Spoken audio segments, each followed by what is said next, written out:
Bonjour à tous et à toutes pour cette journée de séminaire sur la toile consacrée à la coopération et au développement en Afrique avec cette question « Et si on pensait autrement ?» Voilà, alors bienvenue dans ce studio à la région Nouvelle-Aquitaine à Bordeaux pour la première de ces 3 tables rondes consacrées donc à la coopération au développement en Afrique. Je suis donc Christophe Lucet, journaliste à la rédaction de Sud-Ouest et donc chargé de modérer ce premier échange. Je précise tout de suite que cette opération à laquelle vous assistez donc bénéficie de l'appui de nombreux partenaires, celui de la région Nouvelle-Aquitaine, celui de l'Institut des Afriques, les Afriques dans le monde, associé à Sciences Po Bordeaux, l'Institut français d'aide internationale et du développement, l'IFED, l'association Médias et Démocratie, le tout avec le soutien de 3 médias, donc Radio France Internationale, Le Monde et donc Sud-Ouest, le journal auquel j'appartiens en tant que journaliste chargé de la rubrique étrangers et des éditoriaux. Alors le premier volet de cette journée donc, est consacré au modèle de développement et de coopération.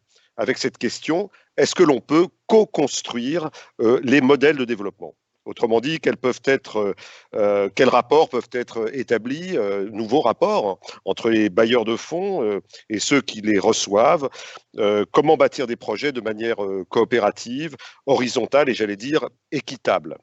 Comment aller vers plus d'efficacité, plus de transparence, aussi plus de participation de tous les acteurs. Pour y répondre, nous avons 3 invités. Alors, la première, donc Virginie Troy. Bonjour Virginie. Vous êtes directrice générale de la Fondation Croix-Rouge pour la recherche. Vous êtes doctorante en relations internationales au CERI, donc Centre de recherche de Sciences Po et du CNRS. Et puis, vous êtes aussi membre d'une revue qui s'appelle Alternative Humanitaire et d'une revue anglo-saxonne, l'International Association of Humanitarian Studies. Bonjour également donc à Kako Nubukko. Bonjour Kako. Vous êtes donc bonjour à vous. Vous nous avez rejoint à Bordeaux depuis Lomé, la capitale du Togo. Donc vous êtes un économiste togolais.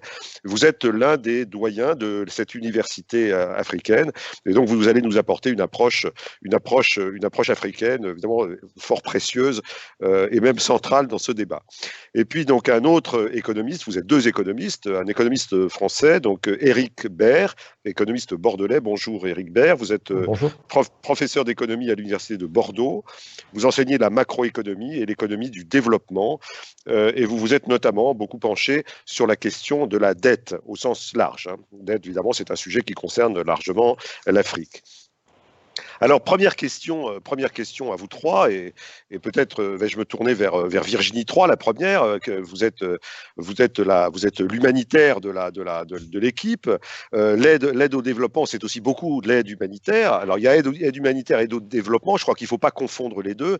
Est-ce que vous pouvez simplement nous dire tout de suite si ces 2 aides, l'aide au développement et l'aide humanitaire, sont rivales, complémentaires, si elles s'ajoutent l'une à l'autre, et qu'est-ce qu'elles représentent toutes les 2 dans cette aide apportée à l'Afrique en tant que continent?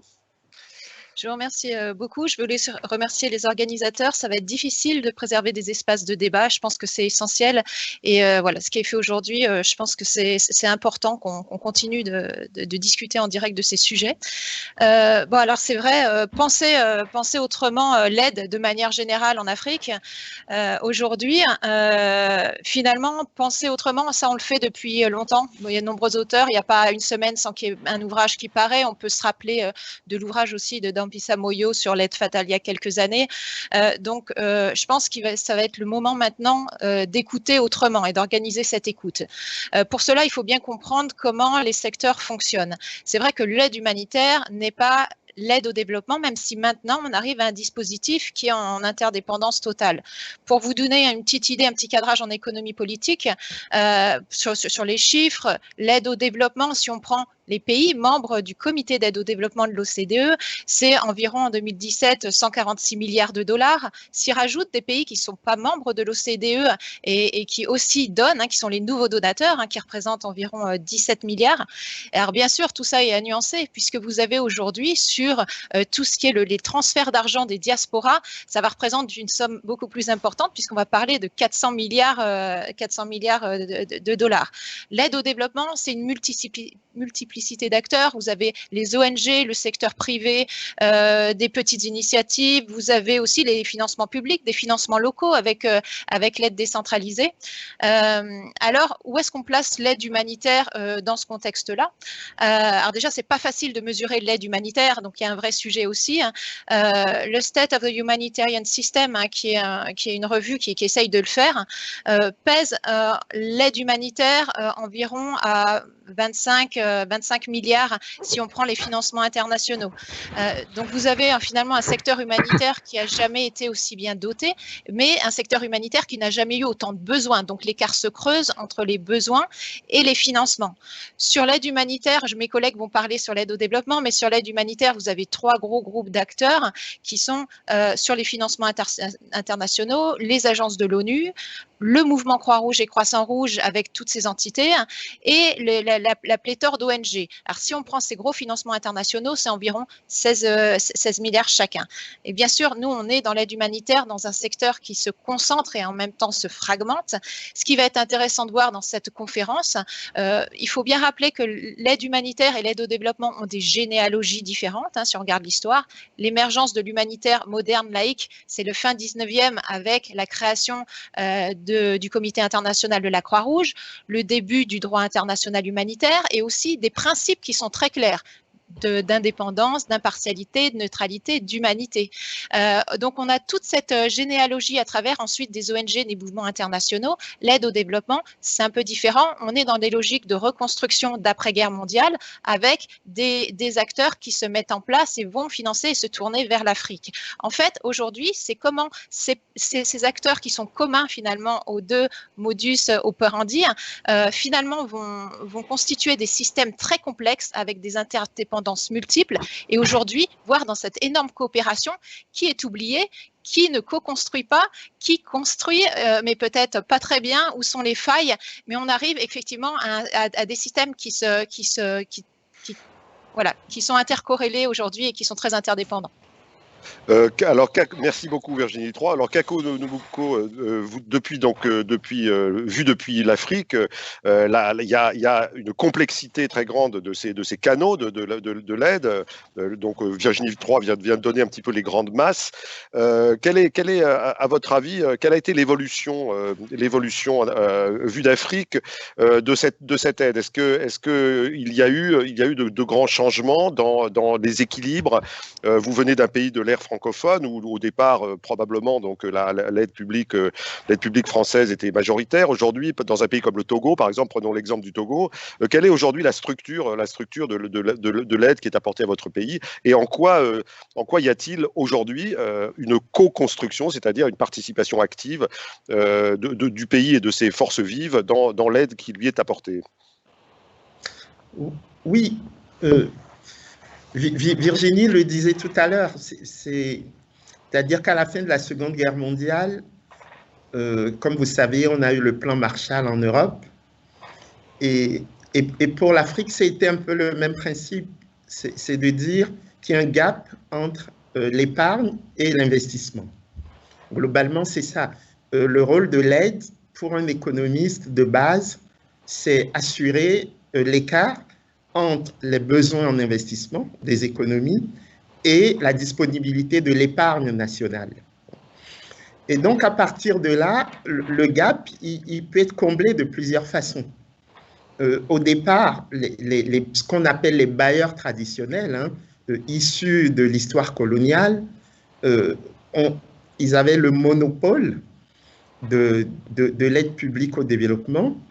Mais progressivement, il est apparu ce qu'on appelle les nouveaux donateurs, et avec un élément qui me paraît tout à fait fondamental, c'est que progressivement, on est allé d'une lecture un peu exogène de l'aide, c'est-à-dire celui qui décide, c'est le donateur, à une lecture un peu plus endogène de l'aide, c'est-à-dire qu'on va mettre en place ce qu'on a appelé la Déclaration de Paris en 2005, qui va dire attention, il faut que ce soit le récipiendaire qui dise explicitement ce dont il a besoin, et il faut que les donateurs fassent l'effort de mettre en cohérence et coordonnent du mieux possible les flux d'aide publique au développement, avec, si possible, quelque chose qu'on va appeler l'aide déliée, c'est-à-dire qu'on ne va pas forcément lier l'aide à l'impératif de s'approvisionner en biens et services chez le donateur. Donc, il y a quelque chose qui me paraît tout à fait intéressant, c'est cet effort d'endogénéisation du processus d'aide publique au développement, mais également l'effort d'évaluation de l'impact de ces flux d'aide publique au développement. Et là, c'est vraiment l'ancien ministre de la prospective et de l'évaluation des politiques publiques du Togo qui parle. Un des soucis que nous avons par rapport à l'évaluation, c'est que nos économies africaines subissent énormément de chocs exogènes. Ce qui fait que progressivement, on est passé d'une volonté d'évaluer l'impact de l'aide à une volonté d'évaluer les efforts qui sont consentis par nous pour gérer au mieux les flux d'aide publique au développement. Et pour ne pas être trop long, je donne un tout petit exemple. Des pays comme la Guinée-Conakry ou le Libéria ont fait beaucoup d'efforts par rapport à leur système de santé. Et puis, il y a une dizaine d'années, vous aviez une pandémie comme Ebola qui est arrivée, qui a tout fichu par terre.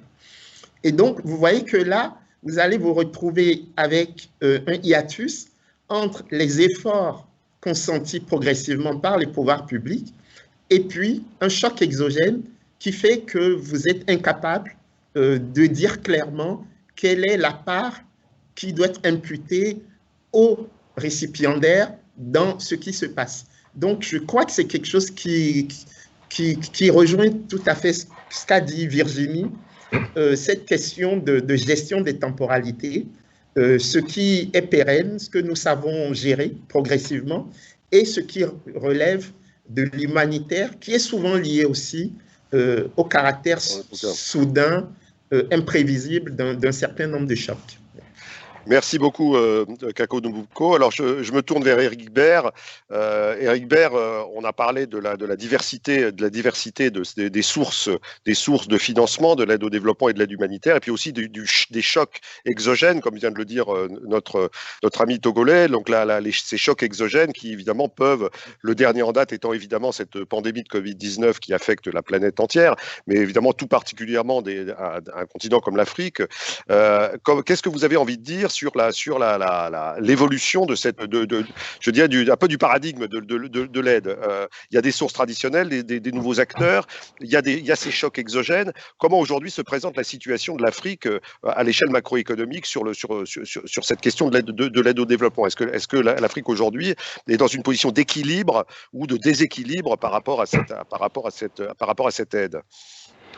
Bien, alors, un petit point, quand on parle d'aide publique au développement, effectivement, il y a la question de l'aide humanitaire, mais il y a plusieurs parties dans l'aide publique au développement.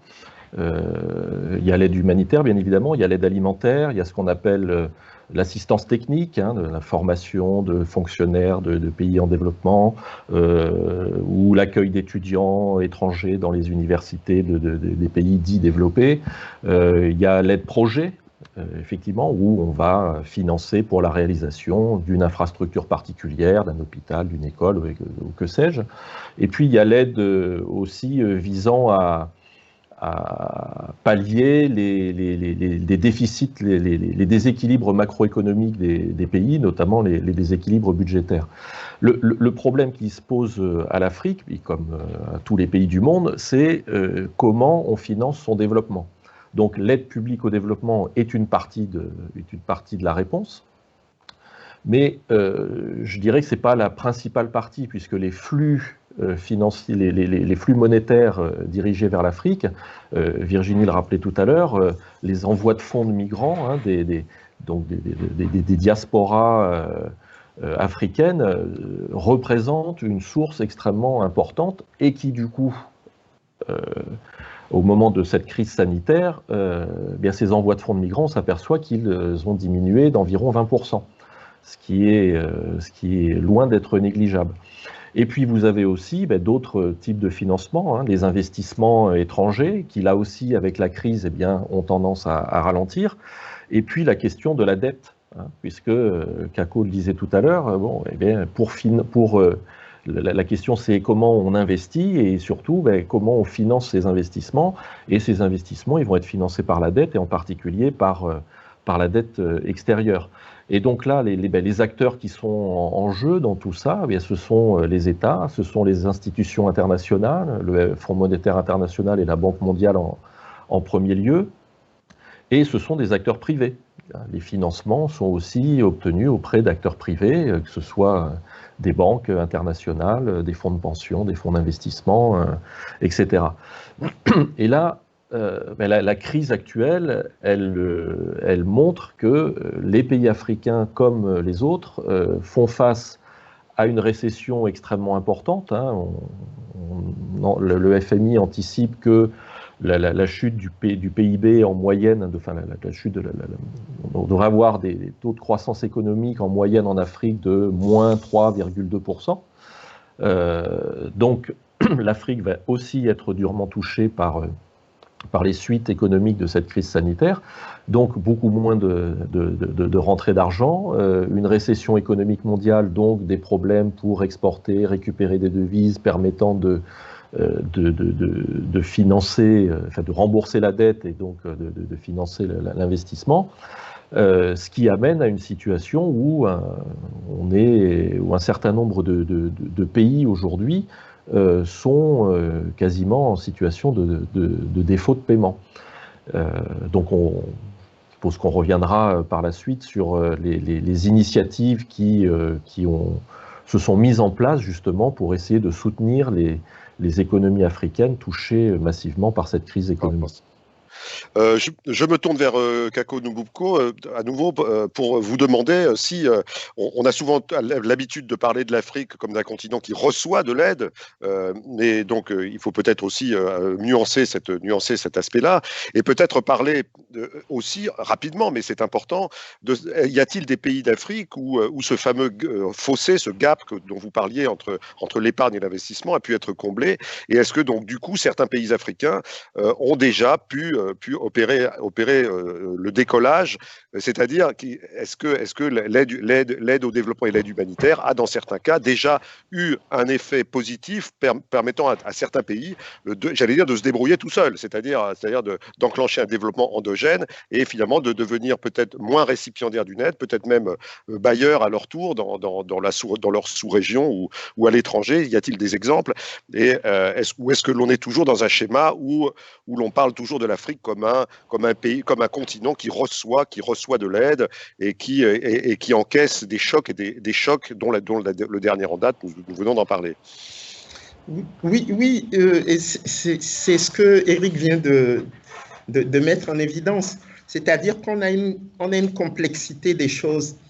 Si nous prenons le continent, nous avons les 6 premières économies du continent qui font 65% du produit intérieur brut. Et parmi ces 6 premières économies du continent, vous en avez 3 qui dépendent quasi exclusivement du pétrole. Donc le Nigeria, l'Angola et l'Algérie. Mais à côté, vous avez 48 autres économies qui font 35% du PIB africain, qui sont beaucoup plus diversifiées et qui ont des performances tout à fait convenables, comme le Ghana, l'île Maurice, les Seychelles et le Rwanda et d'autres. Et donc, ce qui est intéressant, c'est ces 2 choses, me semble-t-il. Quand on empile les chiffres, on voit, et ça c'est les derniers chiffres de la CNUSED, parus le week-end dernier, il y a à peu près 86 milliards de dollars qui sortent chaque année d'Afrique au titre des flux de capitaux illicites. Bon. Donc, en net, l'Afrique est créditrice du reste du monde en termes de flux, puisque ces 86 milliards de dollars, ça dépasse largement les flux d'aide publique au développement qui vont en Afrique. Et et ce qui me paraît tout à fait intéressant, c'est de voir que cette capacité finalement, entre guillemets, de l'Afrique à exporter ses capitaux va de pair avec son mode d'insertion au sein du commerce international. C'est-à-dire que à partir du moment où vous n'avez pas de transformation sur place des matières premières, donc vous n'avez pas de création de valeur, vous n'avez pas d'élargissement de l'espace fiscal, vous voyez très bien que vous n'avez pas de manière structurelle les moyens de retenir les ressources. Et donc, ce qui est un peu compliqué avec l'aide publique au développement, c'est qu'elle arrive par des canaux qui sont des canaux finalement tangents à ceux par lesquels l'argent quitte l'Afrique. Et c'est pour ça, et Virginie insistait là-dessus tout à l'heure, je crois qu'il faut que nous dépassions les coopérations intergouvernementales classiques. C'est-à-dire, il faut absolument que nous allions vers des formes de coopération décentralisées, vers les régions, vers les territoires, vers les municipalités. Et ça va permettre de résoudre une des difficultés qu'on a avec l'aide publique au développement, c'est le détournement des deniers publics de la part des responsables africains. Et ça me paraît quelque chose de fondamental. Il faut que l'aide puisse aller vers ceux qui en ont vraiment besoin. C'est quelque chose qui me paraît fondamental. Alors peut-être on peut réagir. Nous reviendrons sur les questions de transformation structurelle des économies africaines liées notamment à cette pandémie. Oui.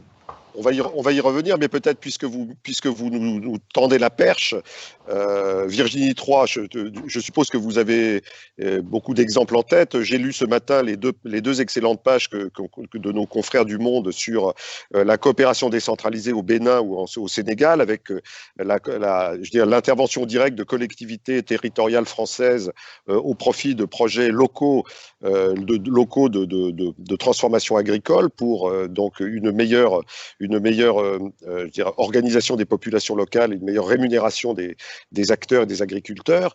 Est-ce qu'on est manifestement là dans la co-construction dont nous parlons et qui fait l'objet de cette table, c'est-à-dire comment organise-t-on aujourd'hui l'aide au développement? Est-ce que ça passe pas précisément, comme vient le dire Kako, par des projets décentralisés, un maximum de projets décentralisés, les petits ruisseaux faisant les grandes rivières? Alors, c'est vrai que côté aide au développement, moi, je vais plutôt répondre côté aide humanitaire. Là, on est vraiment, et quand on pense à l'Afrique plus particulièrement, le secteur humanitaire est entré dans une période de transition, c'est-à-dire l'humanitaire, le secteur a toujours, bien sûr, évolué. Il y a eu des grosses crises qui ont secoué tout le secteur. Ça peut être le Rwanda, ça peut être les famines au Sahel, ça peut être en plus récemment le tsunami ou Haïti. Mais là, on est vraiment, depuis fin des années 90, un changement de paradigme où finalement on se retrouve face à des nouvelles crises qui déstabilisent. Vous voyez comme la crise migratoire en Europe peut déstabiliser la manière dont on pense l'humanitaire. Il y a des nouvelles pratiques, ça peut être les transferts de cash, ça peut être la manière d'intervenir sur le terrain. Il y a des nouveaux acteurs qui rentrent, il y a des nouveaux types d'ONG depuis la fin des années 90, que ce soit dans les pays arabes, que ce soit des donateurs aussi avec l'entrée de la Chine, des pays du Golfe, etc.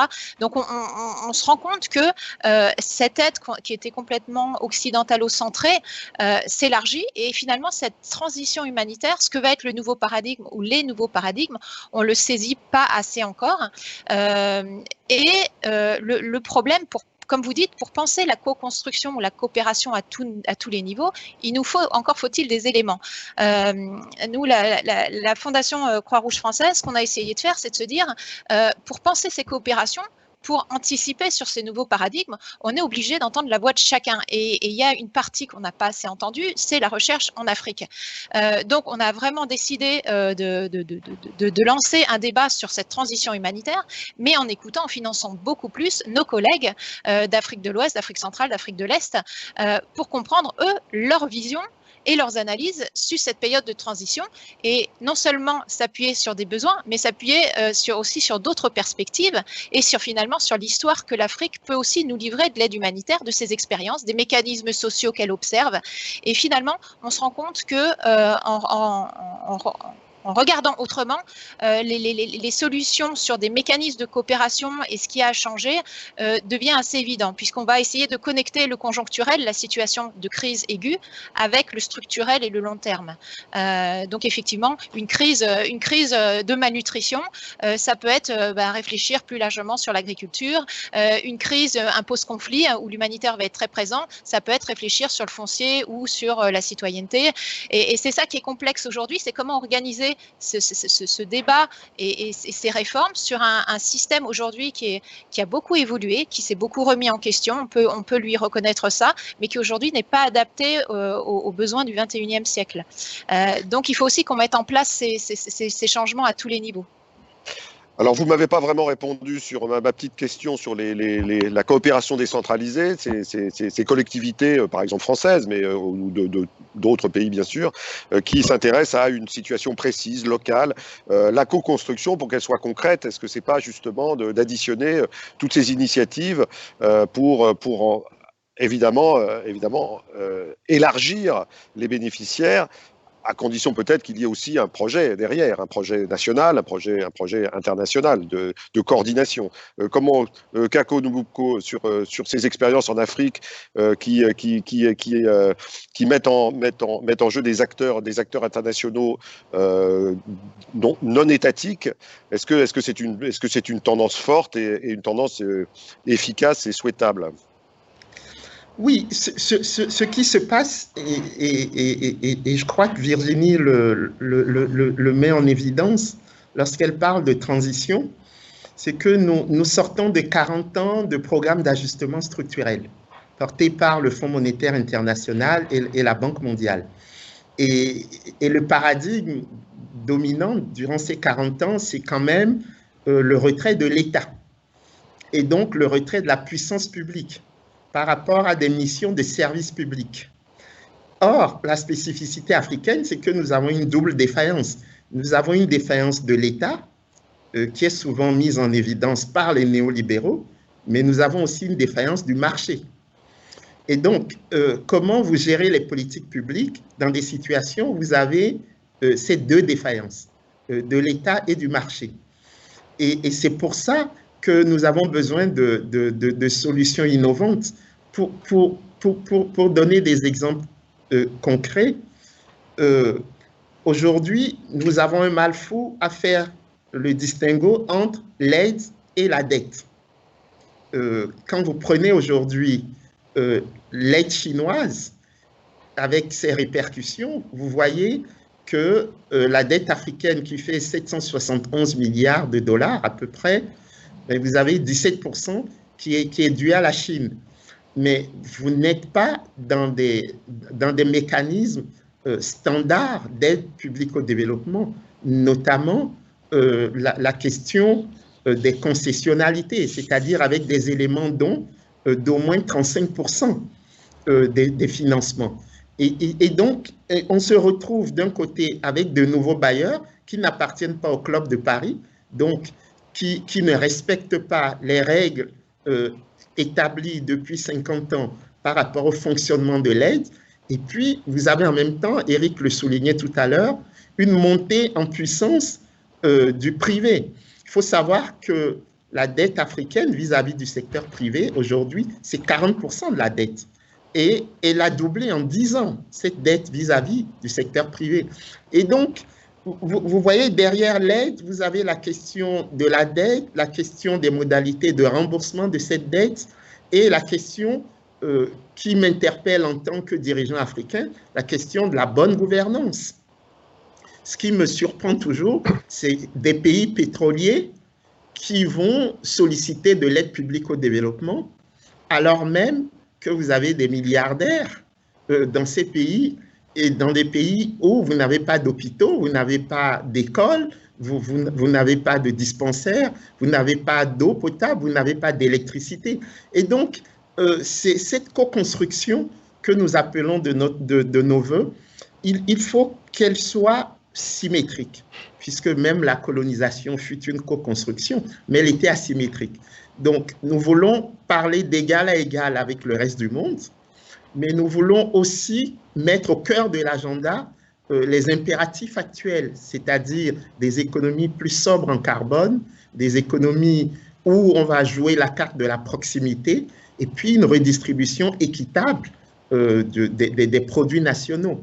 Parce que si l'aide doit simplement aider des dictateurs à être encore plus riches, convenez avec moi que ça n'aura aucun impact sur la vie quotidienne des populations. Bon, alors sur mes petits exemples là, de coopération décentralisée, alors c'est bien, il faut développer ça, ou est-ce que ce sont simplement des rustines est-ce que ce sont des rustines simplement dans un système défaillant? C'est très important, la coopération décentralisée, parce qu'elle se fonde sur la gouvernance de proximité, et l'idée, c'est que plus on est proche de ceux qui sont au cœur de la dynamique, mieux c'est. Mais en aucun cas, cette coopération décentralisée ne peut être finalement le paravent de l'échec de la coopération que nous connaissons. C'est-à-dire qu'on ne va pas éviter la mauvaise gouvernance au niveau de l'État central en allant faire de la coopération décentralisée. Non, il faut absolument tenir les deux leviers. Il faut pousser pour qu'on ait de la bonne gouvernance au niveau de nos États, mais il faut également pousser pour qu'on crée plus de gouvernance locale et de coopération locale. Pour moi, les deux vont ensemble, donc plus complémentaires que substituts, en fait.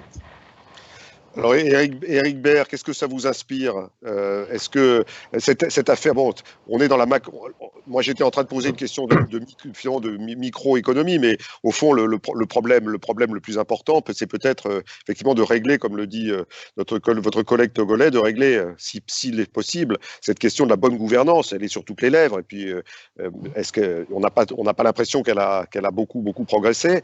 Est-ce qu'il y a là un problème de fond sur qui handicape en permanence finalement un continent comme l'Afrique? On a parlé d'évasion de capitaux, et puis on parle de cette captation de l'aide. Sur le plan macroéconomique, est-ce que c'est quelque chose qu'on peut régler, et comment? Alors, en théorie, on peut tout régler. Le problème, c'est qu'on ne vit pas en théorie. Mais oui, Kako mentionnait tout à l'heure les 86 milliards de dollars d'évasion de capitaux. C'est à peu près, au milliard près, la somme qu'il faudrait que la Commission économique pour l'Afrique, qui est une émanation, qui est une agence régionale du Conseil économique et social des Nations Unies, c'est quasiment la même somme que cette commission a mise en avant comme étant la somme nécessaire pour relancer les économies africaines touchées par la crise sanitaire. Donc déjà, on voit où on pourrait agir. Pour avoir, moi je discute de ça avec mes étudiants, j'ai toujours tendance à dire que la solution ne peut venir que des pays eux-mêmes. Les pays tiers ont leurs propres intérêts, on aide, mais malheureusement trop souvent aussi du côté des donateurs, on aide à faire ce que l'on a envie que le pays fasse, et pas forcément à ce qu'il fasse que lui a envie. Donc ça pose problème. Et pour avoir un véritable projet de développement, ce projet de développement, il doit être national. Et ne pas dépendre, et donc dépendre le moins possible, de l'extérieur. Et c'est ça le problème des pays en développement général, de l'Afrique en particulier. On parlait de la Chine tout à l'heure. L'Afrique, ça a été rappelé, a subi 40 ans de programmes d'ajustement structurel qu'on avait remaquillé en consensus de Washington. Ce consensus, c'est quand même plus positif, mais l'idée était la même. C'était les politiques qu'on appelle néolibérales, d'un État au service du marché, d'un État qui, dans certains cas, va se désengager, etc., de privatisation, de libéralisation, etc., qui ont été un échec maintenant extrêmement bien documenté. Bon, pour échapper à ça, parce qu'il faut se rappeler que faut voir historiquement d'où ça vient. Ça vient de 1982, la grave crise de la dette qui éclate au Mexique et qui va toucher ensuite toute l'Amérique latine et l'ensemble des pays en développement. Et ces pays en développement, eh bien, en défaut de paiement ou sur le point de l'être, les créanciers, les institutions internationales, les pays occidentaux leur ont dit « on va vous aider, on va vous prêter de l'argent, mais il y a des conditions. » Et ces conditions, c'était ces programmes d'ajustement structurel. Pour essayer de s'affranchir de ça, les pays en développement, et en particulier les pays africains, ont tendance à se tourner de plus en plus vers la Chine. Kako rappelait que 17% de la dette extérieure de l'Afrique était détenue par la Chine. C'est le premier créancier bilatéral. Parce que dans la dette, vous avez trois parties, ce qu'on appelle la dette bilatérale, donc c'est la dette due à d'autres États. La dette privée, c'est la dette due à des entités privées, donc fonds d'investissement, fonds de pension, banques, et la dette multilatérale qui est celle due aux grandes institutions internationales. Et donc la Chine est devenue le premier créancier bilatéral de l'Afrique. Mais la Chine a aussi ses conditions, et la Chine, évidemment, elle prête et elle investit en Afrique parce qu'il y a des intérêts stratégiques, et en particulier celui de récupérer des matières premières, des ressources énergétiques, des ressources agricoles. Et d'ailleurs, la plupart du temps, ce sont des contreparties exigées par la Chine. La Chine va, par exemple, construire une route en Angola, mais la contrepartie, c'est d'obtenir un contrat pétrolier et plutôt avantageux. Et quand on parlait de l'aide chinoise, en plus, elle est liée. Elle, pour le coup, elle est liée. C'est-à-dire que quand la Chine... Alors Kako me confirmera, mais un ami togolais m'avait dit que le grand stade de football de Lomé avait été... la construction avait été confiée aux Chinois et les Chinois étaient arrivés avec leur personnel. Alors je ne sais plus si c'est un stade de foot, ou une grande infrastructure, était arrivée avec leur personnel, leur matériel, etc., etc. Et donc ça ne bénéficie leurs entreprises, bien évidemment. Donc c'est une aide, mais qui aide aussi le pays qui donne. Donc on est dans des relations très dépendantes. Et pour sortir de là, eh bien, il faut arriver à petit s'affranchir justement de cette aide au sens large. Moi, dans l'aide, je mets l'aide publique au développement, bien sûr, mais toute la dette extérieure et tous les financements extérieurs. Parce qu'on sait bien que si on dépend de financements extérieurs, et en particulier de financements qui ne sont pas émis dans sa propre monnaie, donc là en termes généralement en dollars des États-Unis, eh bien on a un lien de dépendance qui est difficile de rompre. Alors vous avez abordé cette question de l'aide liée, de la conditionnalité de l'aide. Donc, y a-t-il, ma question, elle s'adresse à Virginie ou à Kako, les deux, je pense que vous pouvez tous les deux apporter un éclairage. Est-ce qu'il existe des acteurs désintéressés dans l'aide? Est-ce que ça peut exister? Y a-t-il, je sais pas, j'ai un exemple en tête, par exemple, une organisation comme l'UNICEF qui intervient donc au profit de la protection maternelle et infantile, de l'éducation, et qui co-construit des politiques avec les pays considérés. Est-ce que ça peut être considéré comme une aide désintéressée? Est-ce que c'est un bon exemple? Est-ce que ça existe d'une façon générale des acteurs, des étatiques ou non étatiques, qui véritablement se mettent à l'écoute des besoins locaux et proposent une aide à la fois construite ensemble et sans présupposer, sans idée préconçue sur ce qu'il faudrait faire du point de vue du donateur? Est-ce que ça existe? Virginie 3.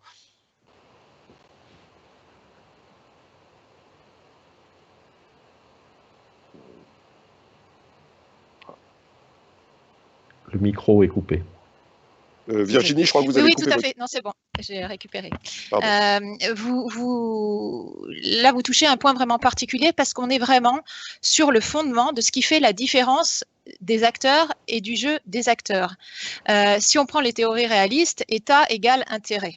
Donc déjà, il y a quand même, même si on change sur les paradigmes, il y a cette action transnationale. Le désintérêt, quand vous avez Henri Dunant sur la bataille de Solferino qui se rend compte qu'il y a des soldats et qu'il y a un point de vue partial, se dit non, il faut qu'on invente cette aide qui est totalement désintéressée, qui est solide, qui est ancrée dans le droit droit qui est gravé dans le droit international humanitaire et qui dit quand une personne souffre, il faut l'aider et il faut construire des structures désintéressées qui sont fondées sur le bénévolat, qui sont capables de donner cette aide qui est neutre, impartiale, indépendante. Et ça, vous allez le retrouver dans les ONG humanitaires qui se sont créées tout au long du XXe siècle, que ce soit des grandes ONG anglo-saxonnes, que ce soit nos ONG sans frontiéristes françaises. Ces principes humanitaires fondamentaux vont rester là et vont rester au cœur de cette humanitaire transnationale. Maintenant, c'est vrai qu'il y a les agences aussi des Nations Unies. Le multilatéralisme, ce sont des États membres, ce n'est pas une organisation transnationale qui a sa propre gouvernance. Donc là, il faut bien faire la différence aussi entre les acteurs, même si les principes sont aussi respectés.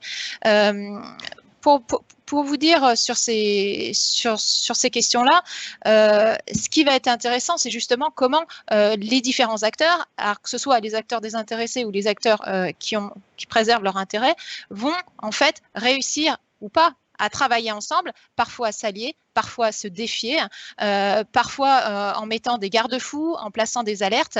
On a les 2 derniers jours des rapports, autant le rapport de la Banque mondiale sur la pauvreté, autant le rapport d'Oxfam sur les financements climat par l'aide au développement, où il y a on a des chiffres, on a des choses qui sont dénoncées, on a de la matière pour travailler. Ce qui va être important du côté de l'aide humanitaire, c'est de se dire, là, on a des acteurs qui sont au contact vraiment des réalités et des communautés, mais qui sont aussi en contact avec la gouvernance mondiale.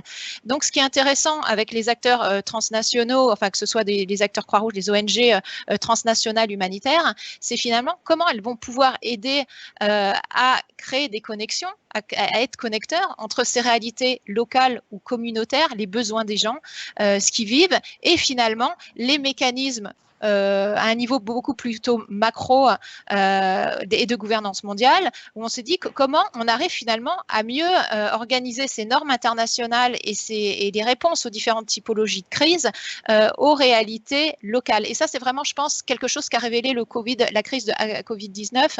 C'est vraiment comment, à tous ces niveaux de connexion, finalement, ce qui a marché, ce qui n'a pas marché.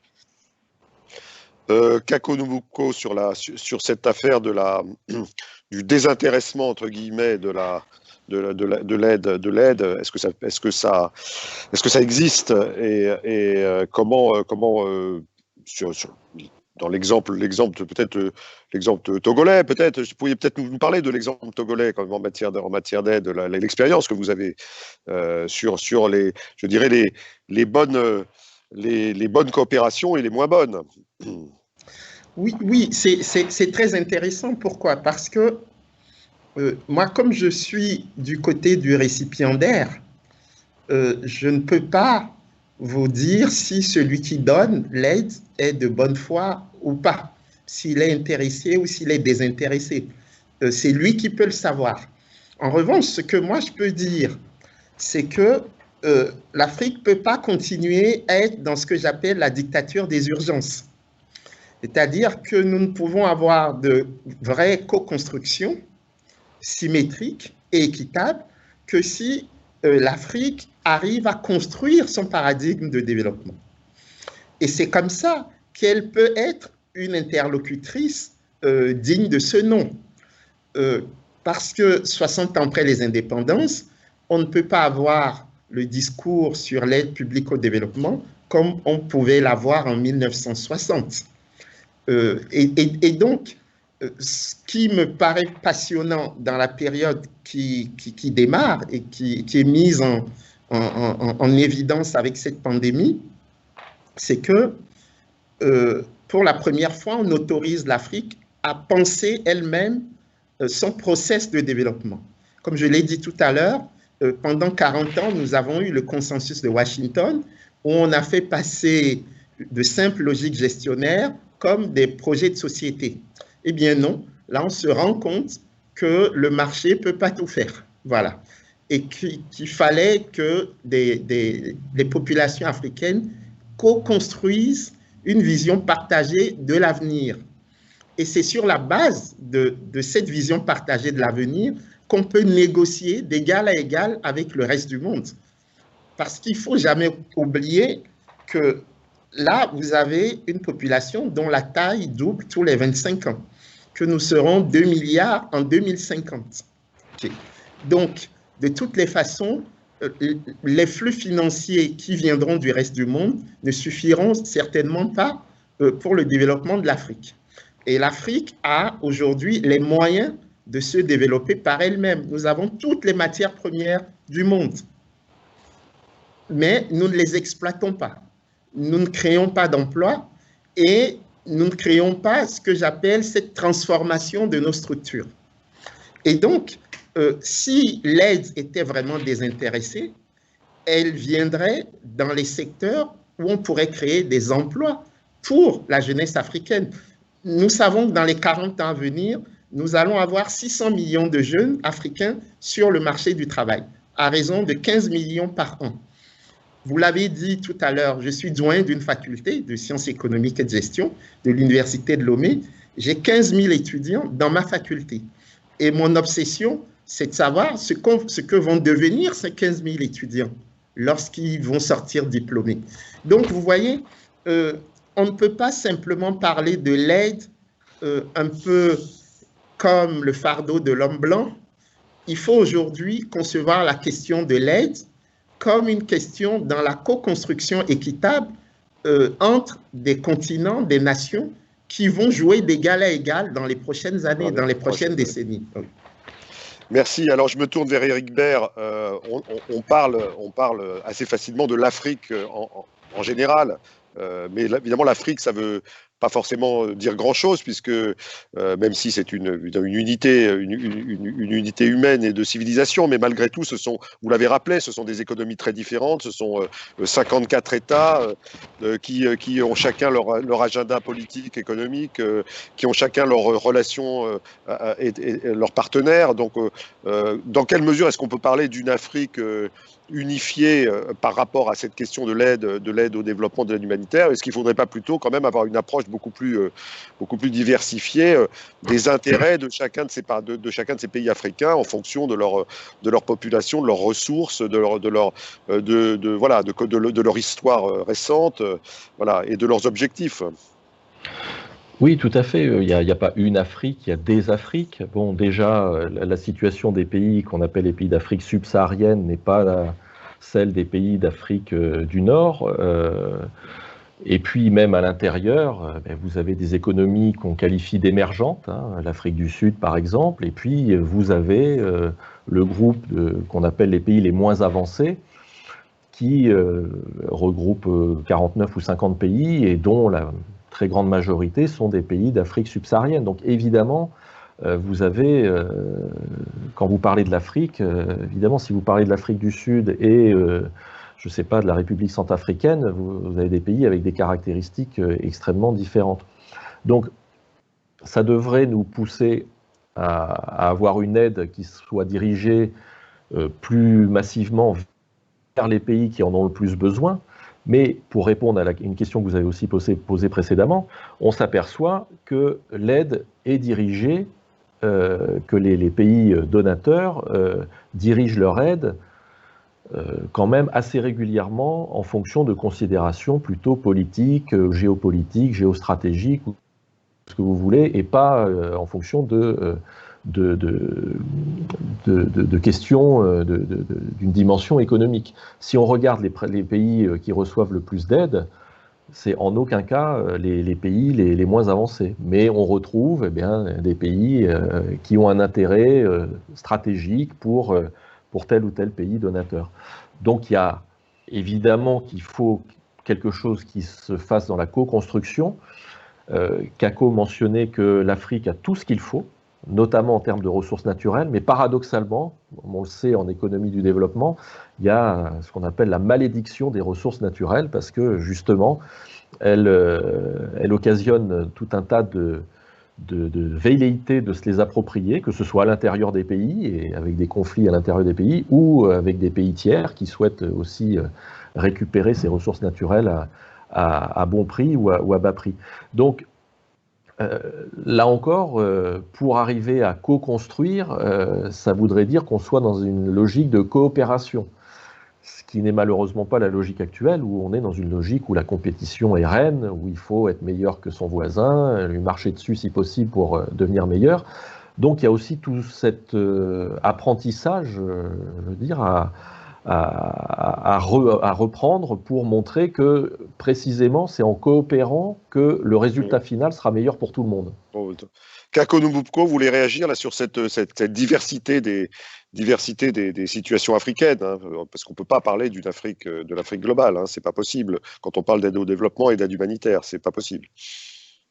Non, non, tout à fait, c'est ce que Eric vient de dire, et je le disais tout à l'heure, qu'il y avait 6 grosses économies qui font 65% du PIB, avec 3 parmi elles qui sont dépendantes du pétrole, et puis 48 autres qui sont beaucoup plus diversifiées et qui font 35% du PIB. Mais ce que note Eric, et je suis tout à fait d'accord avec lui, c'est que nous ne pouvons pas faire comme si le reste du monde était dans une forme d'altruisme vis-à-vis de l'Afrique. Ce que nous observons à l'heure actuelle, avec la fin du néolibéralisme, c'est la montée de ce qu'on appelle finalement le néo-mercantilisme.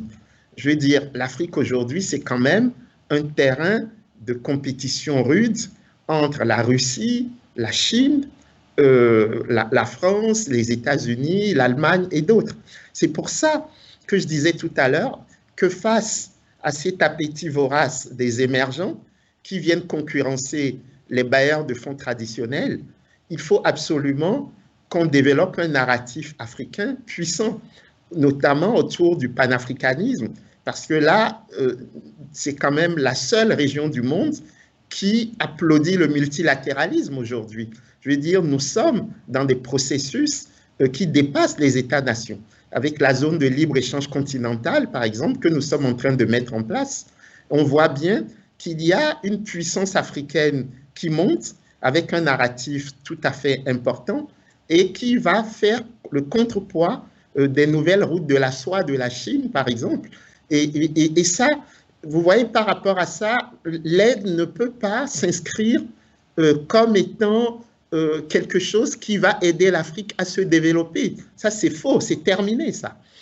Ce que l'aide peut apporter aujourd'hui, c'est le renforcement de capacités, c'est la capacité aussi à aller dans ce qu'on peut appeler les angles morts du développement africain.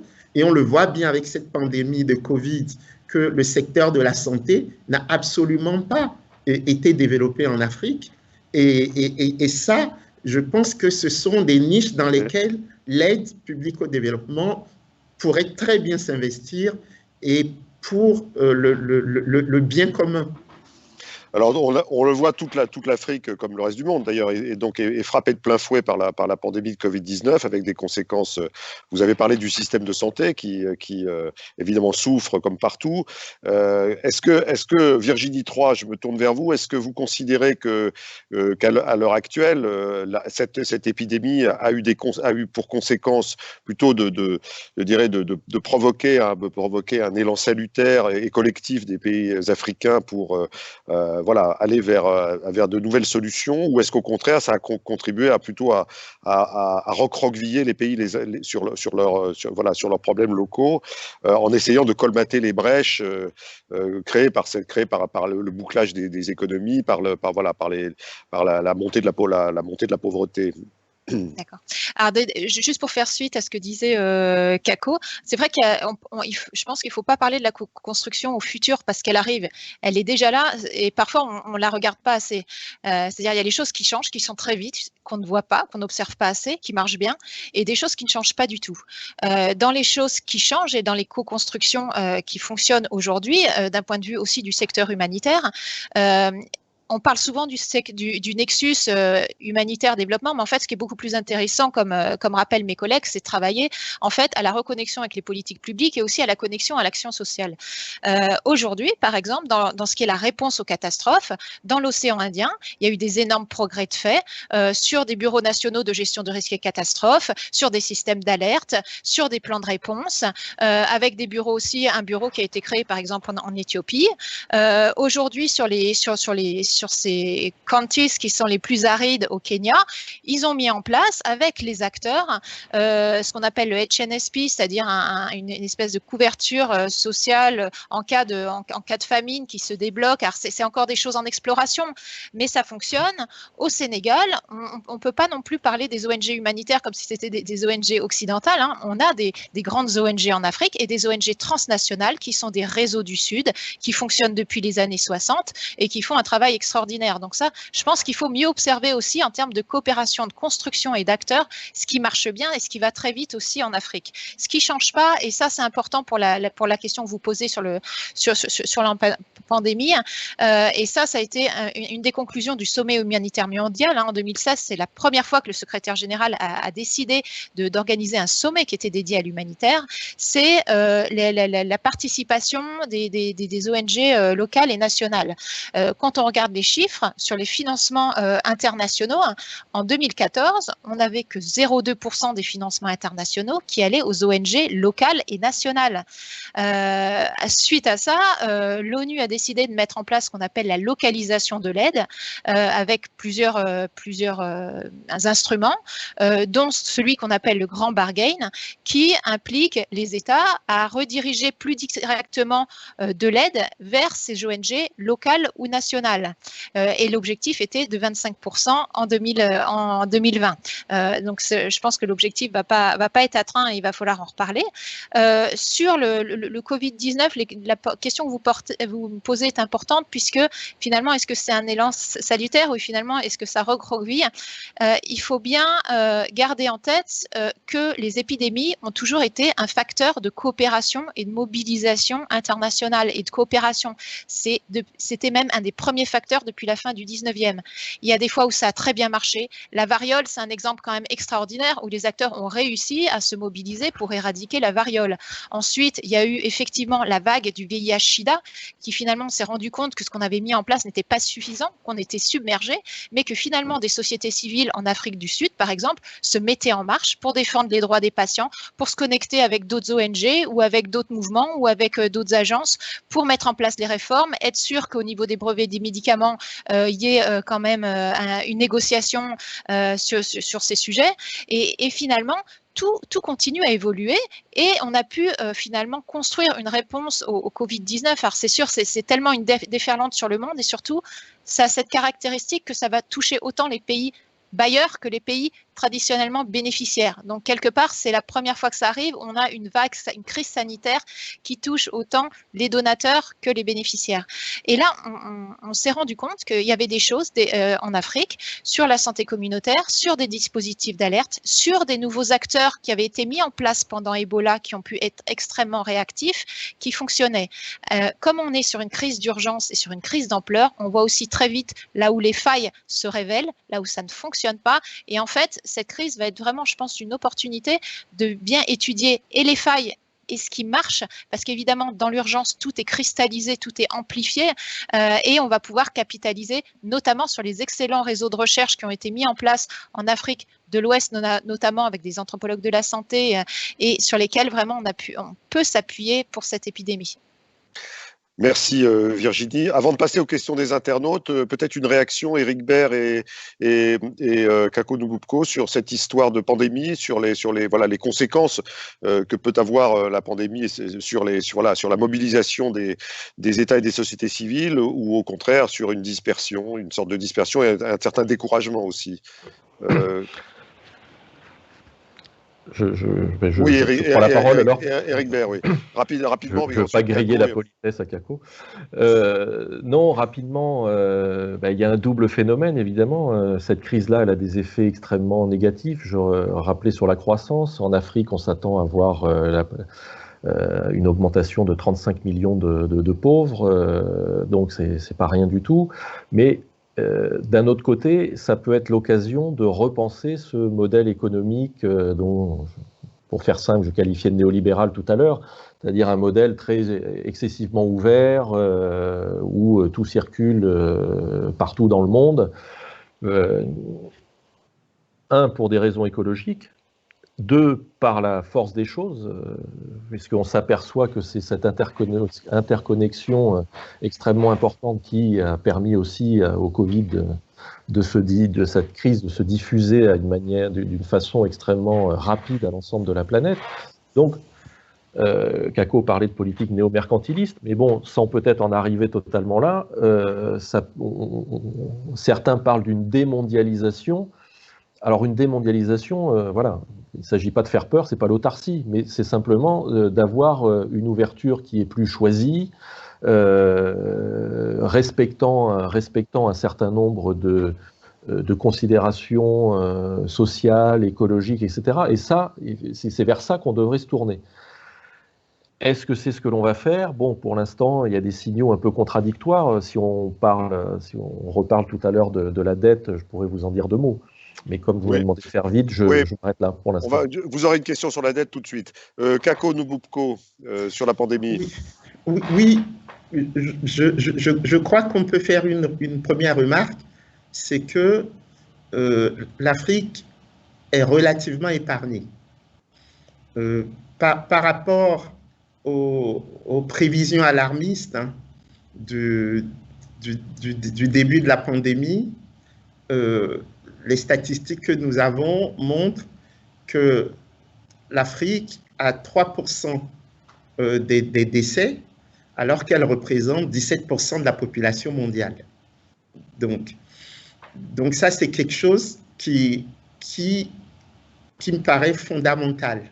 C'est par rapport à tous les discours pessimistes, par rapport aux Cassandre qui prédisaient déjà la fin de l'Afrique. Moi, je fais partie des gens qui ont mobilisé dès le départ les intellectuels africains dans une série d'articles, dans une série de pétitions pour dire « Attention, c'est une opportunité pour le développement de l'Afrique. Un autre modèle est possible, une autre Afrique est possible. » Et à mon avis, à 3 niveaux. Le premier niveau, c'est l'amplification de nos politiques publiques. Il faut quand même voir que nous sommes le seul continent au monde qui refuse d'utiliser ces leviers traditionnels de politique économique, c'est-à-dire le budget et la monnaie, pour financer son développement et ses politiques publiques.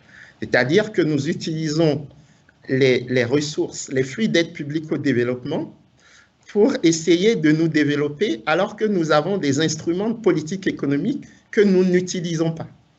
Et d'ailleurs, par rapport à la réponse à cette pandémie, vous voyez que la réponse mondiale est autour de 20% du PIB des pays, alors que pour l'Afrique, la réponse actuelle est de 5% du PIB. Et donc, le premier constat, c'est que nous devons amplifier l'utilisation de nos politiques publiques, de nos instruments. La Banque centrale européenne est en train d'inonder l'Europe de milliards d'euros pour sauver les économies européennes. Je ne vois absolument pas ça au niveau des banques centrales africaines. Parce que nous sommes dans des systèmes qui sont des systèmes de domination, qui font que lorsque nous voulons faire de l'injection de liquidités, nous avons tout de suite la contrepartie en termes de devises ou de réserves de change.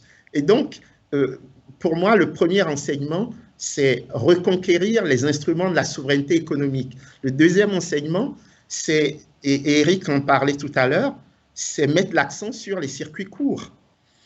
Ce que montrent quand même tous les confinements en Afrique, c'est que grâce à la petite agriculture périurbaine, on a pu sauver des vies. Et là, parce qu'on ne pouvait plus importer depuis l'Asie un certain nombre de produits que nous pourrions produire nous-mêmes en Afrique et que nous ne produisons pas par paresse. Et donc, cette idée de développer des circuits courts, une économie plus sobre en carbone, d'insister sur l'importance de redistribuer les richesses sur place, Il faut quand même voir que, Eric parlait tout à l'heure de l'Afrique du Sud, la zone Afrique australe est la zone de l'Afrique la plus riche, 3 331 $ par habitant, mais en même temps, la région la plus inégalitaire, puisque l'indice de Gini pour l'Afrique australe est de 52 contre 40 pour le reste de l'Afrique. Et enfin, troisième levier qui me paraît fondamental, il part d'un constat que les chaînes de valeur mondiales ne doivent pas être des chaînes de dépendance pour l'Afrique. C'est-à-dire qu'on ne va pas continuer à importer 95% de nos médicaments de l'Inde ou de la Chine. Ça n'a aucun sens. Il faut absolument, et c'est peut-être la 4e fois que je le dis dans ce débat, il faut absolument que nous transformions sur place nos matières premières. C'est ce qui va créer l'emploi, c'est ce qui va créer les valeurs, c'est ce qui va créer la fiscalité, et c'est ce qui va permettre de financer les politiques publiques. Et donc, pour moi, cette crise est une opportunité pour l'Afrique de prendre en main sa destinée.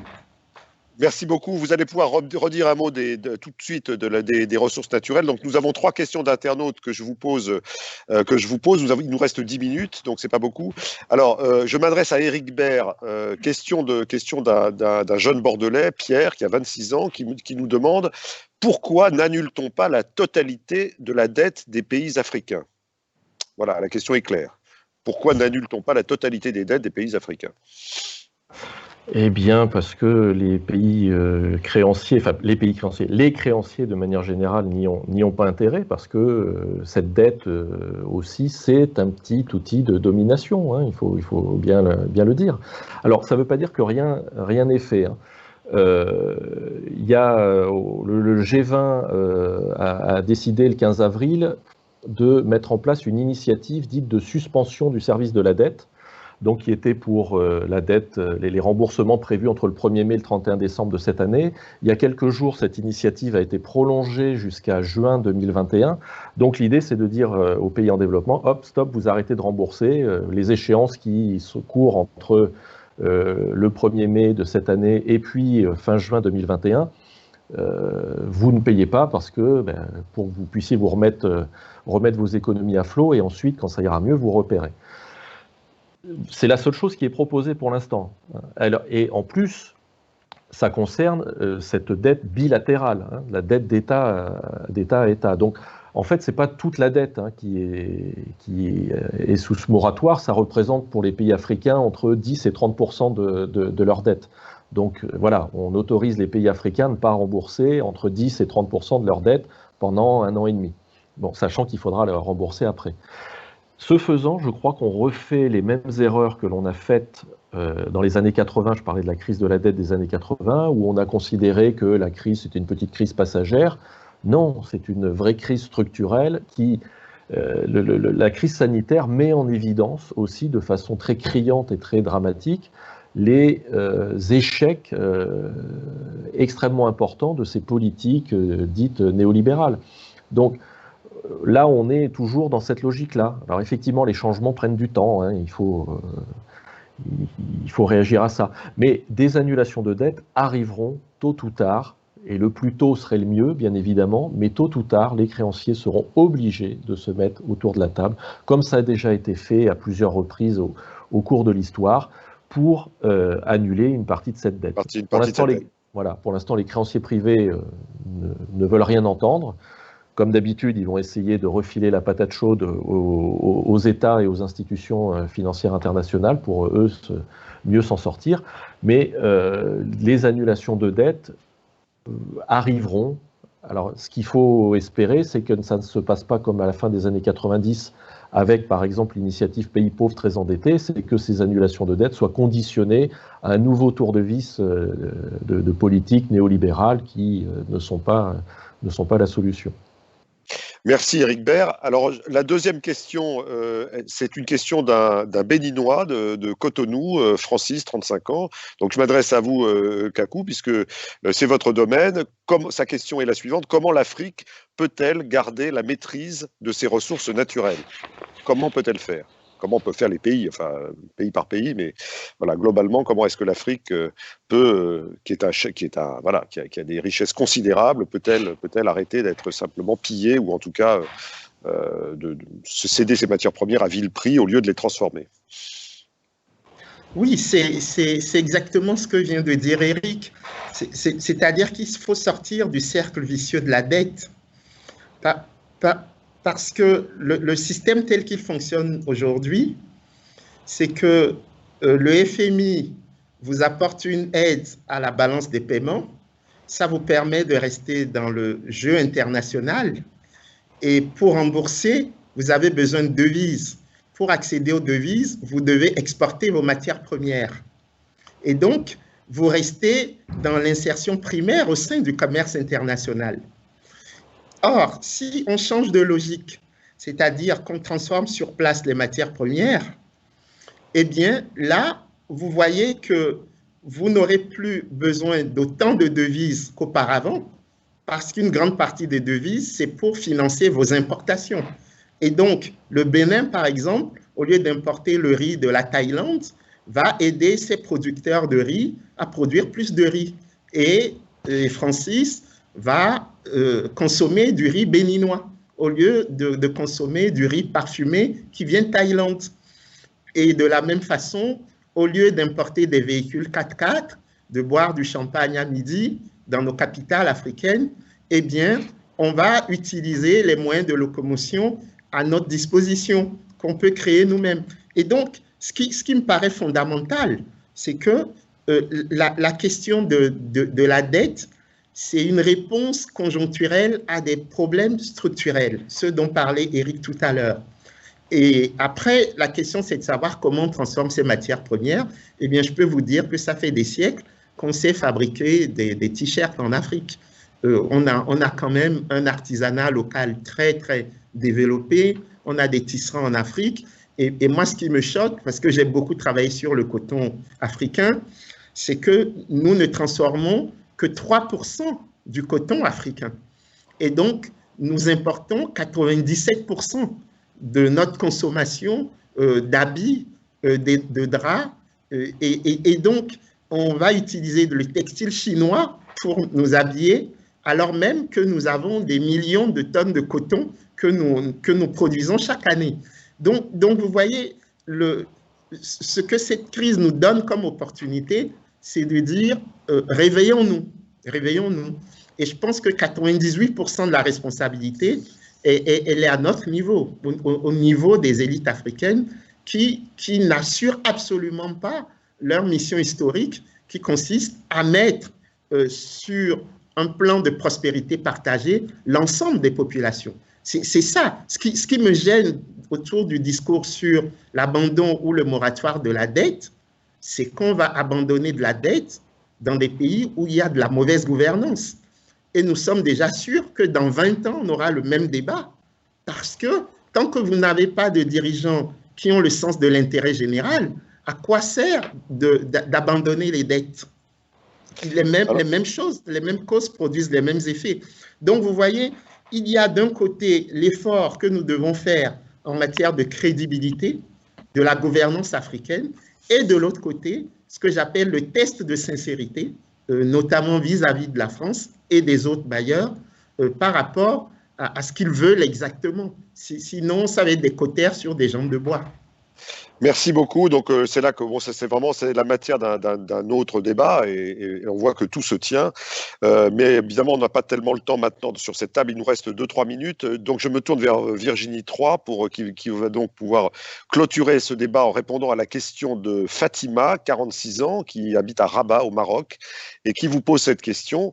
Pourquoi ne pas tripler tout de suite les aides humanitaires à l'Afrique? Voilà. Je trouve que c'est une bonne idée.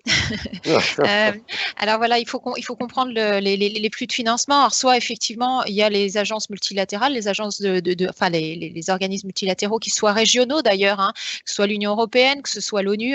On voit bien comment aussi les États peuvent faire pression avec leur financement sur certaines agences. Hein. L'OMS doit vraiment s'emparer de ce sujet-là. C'est une agence qui a besoin de fonds et de soutien.